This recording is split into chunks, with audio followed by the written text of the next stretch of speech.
My name is Ian and welcome to Planted. Now in this video I'll talk to you about direct sowing. But before we get to that, we've got to go back a little bit to give you some context. Here we are in Connecticut, it's deepest winter, there's lots of snow outside, and it has been very cold. Now I'm very lucky I get to travel for my work, and I've just got back from leading a garden tour in Costa Rica, which was spectacular. And as you can see from these images and these videos, that the plant life, the animal life, butterflies, hummingbirds in Costa Rica is quite remarkable. That climate is very, very different from what I experience here in Connecticut. Very much a tropical climate, but it inspired me in that when you give plants the right climate, they reward you with remarkable success.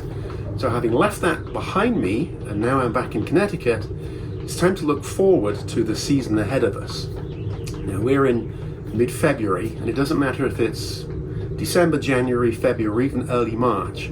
The point right now is to get ready for spring and get ready for summer. And I think one of the biggest mistakes that people do is look at the weather outside and think that there's nothing they can do in their garden. That's just not true. So given that our season really starts to pick up with temperatures in April, May and June, you might think, well, I'm going to wait till then before I start doing stuff. And that's the problem. You end up with all this work in a very compressed into a very, very tight window frame of 6 to 8 weeks. And there's some of it that you can do now. And if you go back through the catalogue, you'll see that there's lots of videos all separated into winter, spring, summer and fall or autumn. And all of it talks about the big picture and how to do the right job at the right time. Right now, although there may be snow on the ground or it's cold outside, now's the time to go and get seed catalogues. And rather than just walking past a stand of seed and picking one because it happens to be in front of you, get a seed catalogue and actually choose something. Choose something specific. When it comes to choosing seeds, lots of nurseries carry lots of different ranges of plants. Your job is to find something that will grow in your environment. One of the top plants for you to grow is called Zinnia. Now we're talking about direct sowing, so you don't need any of this. You don't need a potting bench, you don't need pots, you don't need a cold greenhouse. You can do, but some plants are much better off if they are sown directly, and Zinnia is one of them. Another one is marigold, and the same with Nasturtium. So these plants don't need pots. They're better off if they're cast into the garden and allowed to land where you want them to grow, and you don't need all of them to grow. Why bother? Why do it? Why go and get seeds now? Well, seeds have the remarkable ability to become active when the temperature increases. So let's say that the temperature increases in late April. That's the optimum time for the seed to germinate. But you don't place it outside until late May. You've missed 4 weeks of very valuable growing time. I'm a big believer in having seeds in the soil profile now, so that when the climate changes, these plants are ready to go. Now think of it this way. Seeds in nature, they might get passed by a bird and distributed. They might stick to an animal that would go by and then drop off. But the vast majority of seeds do not get planted.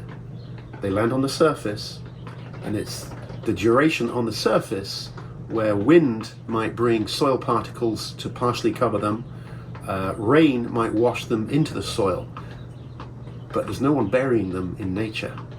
So we can emulate this, we can copy it. So with zinnias in particular, and the same in particular with nasturtiums and marigolds, go and buy some packets of seed and chuck them around your garden. It's no more complicated than that. These plants are better off in full sunshine. They want that energy to heat the soil up, and then that sunshine to really help the plant put on lots of growth. But if they're put outside in March and April, and you might do a number of applications, you'll be surprised what will start germinating later in the year. And all of this is so very, very easy and so very, very affordable. You could buy 4 packets of seed for $20. You might buy one nice perennial plant for $20. And these seedlings If 30% of them germinate, you've got a beautiful display. So my advice to you on this video is get out there, buy some seed, cast them into your garden. I would do this when all the snow is gone. Let's put these seeds in place on soil and see what happens. And I would love to hear your comments later in the year when they start to germinate and how all of this was so very, very easy. And just to go back to Costa Rica, those plants in Costa Rica enjoy their tropical climate. It's a stable climate, very similar day length in the summer as in the winter. And these plants are just allowed to grow. Here in Connecticut, we don't have that in the winter, but we absolutely do have the ability to grow those tropical plants in our climate in May, June, July, August, and September. So we have the ability to grow them. Let's get out there and get these plants in the ground, and you can have an absolutely beautiful display of flowers this summer with direct sowing. That's it. Thank you so much. Bye for now.